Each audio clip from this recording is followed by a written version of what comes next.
ሰላም እንዴት ናችሁ? ደህና ናችሁ? ፈጣንና ቀላል የሆነ የሱፍ አሰራር ላሳያችሁ። ትወዱታላችሁ በጣም ያምራል።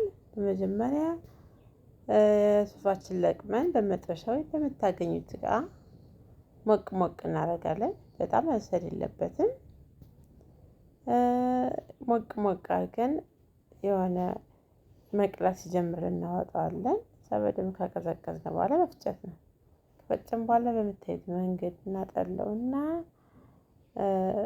ነጭ ሽንኩርት፣ ቃሪያ፣ ትንሽዬ ዝንጅብል ካላችሁ ከዛ ጨው እንጨምራለን። ከዛ በቀላሉ እንደዚህ ካዋሃድን በኋላ ጨማምረን ካዋሃድን በኋላ በረዶ ካላችሁ በጣም ቀዝቃዛ እንዲሆንላችሁ ቅዝቃዜ ስለሚፈልገው ወረድ ታደርጋላችሁ። ከዛ በኋላ በዚህ መልኩ አቅርቦ ማጣጠም ነው። ባይ አመሰግናለሁ።